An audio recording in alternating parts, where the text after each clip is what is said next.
All right, let's go ahead and move on to this Epstein story, of which there has been notably no commentary in the Republican media, which was previously very interested in any Epstein-type story. So Michael Wolff, we'll call him a controversial I think this journalist. Is part of the reason why is because it's Michael Wolff. No, it's because it's about Trump and not about a Democrat. Who's it coming from? Anyway, Michael Wolff, who wrote Fire and Fury, released a bunch of audio recordings that he had with the late Jeffrey Epstein, specifically talking about his relationship with Donald Trump. Notably, in one, he talks about how close friends he was with Donald Trump for 10 years, and he also seems to have some inside information about the Trump White House after Trump wins in 2016, which would also indicate, he had not been excised from Trump's circle to the extent that Trump had previously claimed. Let's take a listen to that.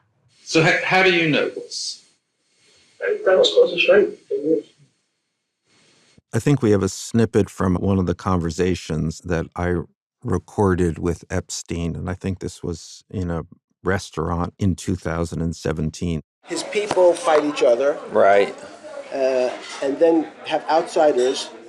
He sort of poisons the well outside. He will tell 10 people Bannon's a scumbag, and Priest is not doing a good job, and Kelly has a big mouth. What do you think? Jamie Dimon says that you're a problem, and I shouldn't keep you. And I spoke to Carl Icahn, and Carl thinks I need a new spokesperson. So Kelly, even though I hired Kellyanne's husband, Kellyanne is just too much of a wild card. And then he tells Bannon, I really want to keep you, but Kellyanne hates you. I have more than dozens. I probably have 100 hours of Epstein talking about the inner workings of the Trump White House and about his long-standing, deep relationship with Donald Trump. We can put the tear sheet up on the screen here. This is from the Daily Beast that reported on the contents of this audio. They say they did an audio analysis and matched Epstein's voice to, previous depositions that he had given.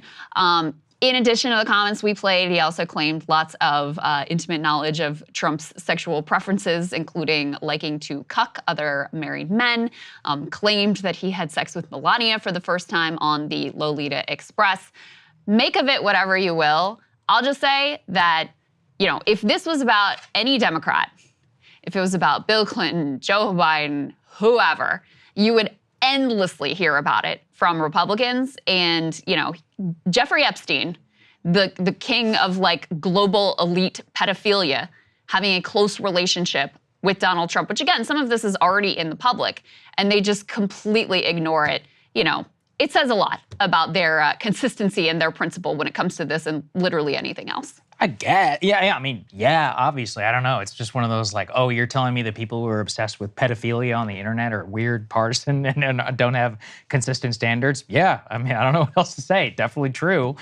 In terms of the Fire and Fury author, Michael Wolff, the weird thing about Michael Wolff is he had these tapes for years. Yeah. Because I think I did a whole monologue about it back in 2020, if I recall. Also, Wolff, if he didn't have the audio, I straight up just wouldn't believe it. Basically, if it's not on tape, I don't believe it, because Wolff made up so much stuff, particularly in his second book, the one that came out after Fire and Fury, which he was paid millions of dollars for. So, to a certain extent, unless you literally have it basically on tape, I don't believe it. In terms of whether Epstein's telling the truth, in terms of he lied a lot about a lot of different people. This is running for cover for Trump. This is basically for all the people who are around him. And most of the people who had connections with him are definitely sketchy. In terms of Trump's own comments, the one you can nail him dead to rights was that comment he made in 1992 where he's like, Jeffrey, he likes him young, where you're like, ugh, well, all right. Well, it's what knowledge exactly did we have here? In terms of the other again, we know he was on the plane a bunch of times. Yeah, he was on the plane. I'm not running cover here for Donald Trump or whatever. If you want to call out the pedophilia people online, sure, but, they have a whole worldview. It's not just the pedophilia people. This has been a big narrative on the right for years. And it's just very convenient that when you have Jeffrey Epstein on tape being like, yeah, he was my bestie, and, plenty of documentary evidence that suggests that that was in fact the case, Nothing. Total silence. Well, they can QAnon themselves into, I mean, I remember during Q times, there was oh man, this is a throwback, but there was this whole theory about how he was actually in with them so he could get inside knowledge to imprison them all. So, you know, Crystal, you just haven't been exposed enough to the conspiratorial mind. I guess not. How they can justify It's also funny everything. too, whenever Trump gets asked about Epstein or Ghislaine Maxwell or whatever, gets very cagey. Remember when he got asked about Ghislaine Maxwell and he was like, I wish her wish best. her well. Yeah, I do remember. He got That asked was in again 2020. recently, I think during this campaign, about will you release, you know, the JFK files and the UFO files and the Epstein files? And basically the JFK and the UFO ones, he was like, yeah, no problem. He was like, Epstein, I don't know. I don't want, you know, personal people and their reputations. Yeah, I like do he remember was that. very hedging around the release of the Epstein files, which again would be, you know, used as an indictment if it was against any Democrat that's out there. But, you know, for Republicans who are just interested in the story, if it happens to go against their own political adversaries, not a word.